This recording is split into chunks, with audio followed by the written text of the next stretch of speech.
Penduduk desa berkata, bagaimana jika sapi kuning itu menjadi siluman? Zhang Lan menyeka air matanya dan berkata, ada seorang pendeta Tao yang hebat di kampung halaman saya. Dia pasti bisa menaklukkan siluman sapi kuning itu. Cepat panggil dia kemari. Benar, cepat panggil dia, agar sapi kuning itu tidak menyakiti orang lain.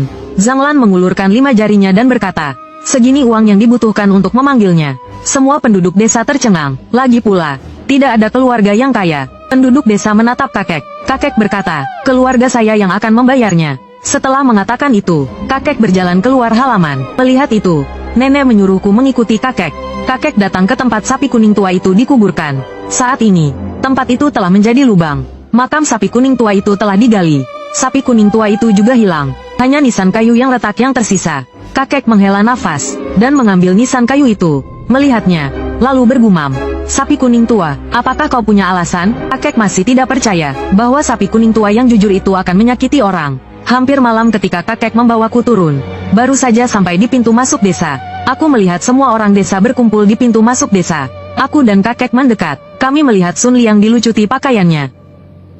Kedua tangannya diikat dengan tali dan digantung di dahan pohon. Kakinya menggantung di udara. Berdiri di samping Sun Liang adalah pendeta Tao yang datang ke rumahku.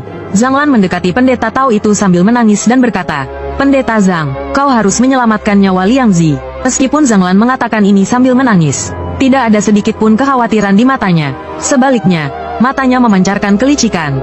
Pendeta Zhang mengerutkan kening. Dia menusukkan pedang koin tembaganya ke dalam beras ketan, lalu mengangkat semangkuk darah ayam jago. Kemudian, dengan jarinya yang dicelupkan ke dalam darah ayam, dia menulis jimat di pedang koin. Setelah semua beras ketan memerah, dia mencabut pedang koinnya. Lalu, dia membaca mantra ke arah Sun Liang. Jalan hewan, segel reinkarnasi, hancurkan. Setelah pendeta Zhang selesai membaca mantra, dia langsung menaburkan semangkuk beras ketan ke tubuh Sun Liang. Seluruh tubuh Sun Liang berkedut beberapa kali. Matanya berputar ke atas, seperti orang yang hampir mati. Kemudian pendeta Zhang membaca mantra itu lagi. Begitu dia selesai membaca, angin dingin bertiup, dan awan gelap di langit menutupi bulan. Seketika, sekeliling menjadi gelap gulita.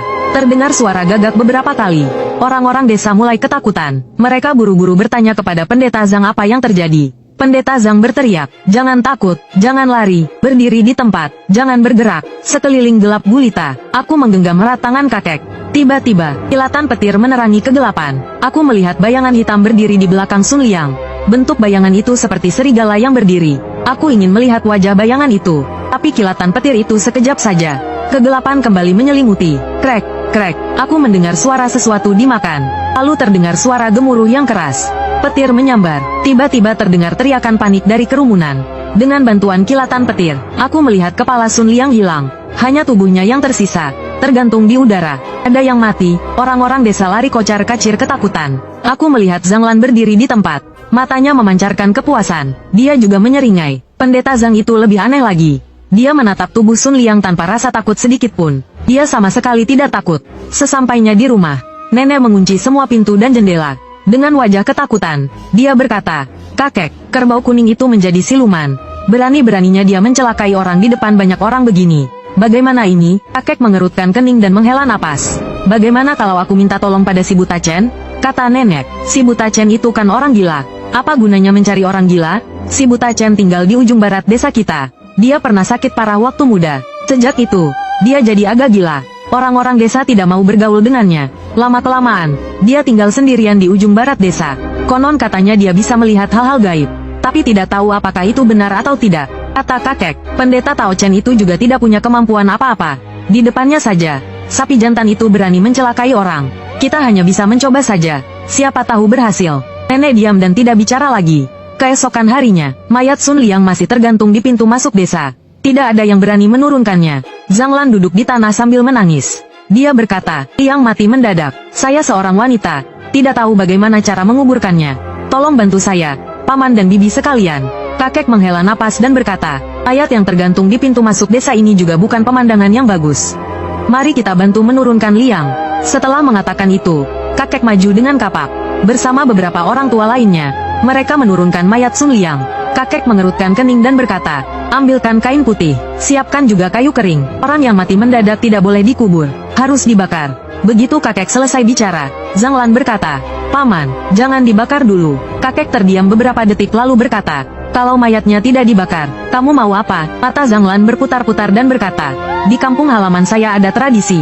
Orang yang meninggal harus dikubur utuh. Kalau tidak utuh, di kehidupan selanjutnya tidak bisa jadi manusia. Hanya bisa jadi babi atau anjing. Saya ingin menjahitkan kepala untuk Liang. Begitu Zhang Lan selesai bicara, orang-orang desa saling pandang dengan heran. Kakek bertanya, menjahit kepala apa? Dari mana dapat kepalanya? Zhang Lan berkata, di kampung halaman saya ada tukang jahit mayat. Dia akan membawa kepalanya. Tolong bantu saya membawa Liang pulang. Menjahit kepala adalah hal yang baru pertama kali didengar oleh orang-orang desa. Mereka tidak berani percaya, tetapi karena Zhang Lan terus memohon, mereka pun membantu membawa mayat Sun Liang pulang. Tukang jahit mayat itu baru datang saat hari sudah gelap. Tukang jahit mayat itu menutupi seluruh tubuhnya. Hanya matanya saja yang terlihat. Sepertinya aku pernah melihat mata itu di suatu tempat. Aku tiba-tiba teringat, sepertinya itu mata pendeta Tao Chen. Tukang jahit mayat itu juga membawa kotak kayu. Aku duga kepalanya ada di dalam kotak itu. Zhang Lan menyambut tukang jahit mayat itu dengan senyuman. Akhirnya kau datang juga. Penjahit itu tidak bicara, matanya berputar-putar, seolah mengamati orang-orang di halaman. Penjahit itu mengikuti Zhang Lan masuk ke kamar timur. Jenazah Sun Liang terbaring di kamar timur. Penduduk desa menunggu di halaman, menunggu penjahit menyelesaikan menjahit jenazah agar Sun Liang bisa dikremasi. Entah berapa lama berlalu, Zhang Lan keluar dari kamar timur sambil menangis. Sudah selesai, cukup 6 orang masuk. Beberapa pemuda, dengan sukarela masuk ke kamar timur. Lampu di kamar timur dimatikan. Hanya 2 lilin putih yang menyala. Di dalam sangat gelap, dari luar tidak bisa terlihat apa yang ada di dalam. Hanya diketahui ke 6 pemuda itu masuk ke kamar timur. Beberapa saat kemudian, Zhang Lan keluar dari kamar timur. Dia menangis dan berkata, sepertinya Liang Zi tidak mau pergi. 6 orang tidak bisa mengangkatnya. Tambah 4 orang lagi, 4 pemuda lainnya berdiri dan masuk ke kamar timur. Kakek mengerutkan kening, dia melihat ke arah kamar timur. Beberapa saat kemudian, Zhang Lan keluar lagi dari kamar timur. Aku melihat ada darah di lengan bajunya. Kata Zhang Lan, paman-paman, Liang Zi masih belum mau pergi. Tambah beberapa orang lagi, orang-orang saling berpandangan. Meskipun dia tidak mau pergi, 10 orang seharusnya bisa mengangkatnya. Kali ini, beberapa orang tua berdiri. Saat mereka hendak masuk, kakek berdiri dan berkata, tunggu. Mendengar itu, tatapan Zhang Lan ke arah kakek tiba-tiba menjadi galak. Zhang Lan bertanya, ada apa? Kakek memasang wajah datar. Dia berteriak ke arah kamar timur. Huzi adalah salah satu pemuda yang masuk tadi. Tidak ada jawaban. Wajah Zhang Lan berubah menjadi pucat. Dia berkata, paman, jangan berteriak. Hati-hati, kau bisa menakuti arwah Liang Zi. Kakek tidak menghiraukan Zhang Lan. Dia berteriak lagi ke arah kamar timur. Huzi, keluar. Masih tidak ada jawaban. Kakek mengerutkan keningnya dan berteriak lagi. Chun Wang adalah nama pemuda lainnya. Tetap tidak ada jawaban. Penduduk desa berdiri, mata mereka menatap kamar timur. Kakek bertanya pada Zhang Lan, mana orangnya? Mana orang-orang yang masuk tadi? Zhang Lan tersenyum kecut, mana aku tahu. Setelah mengatakan itu, Zhang Lan hendak berlari ke kamar timur.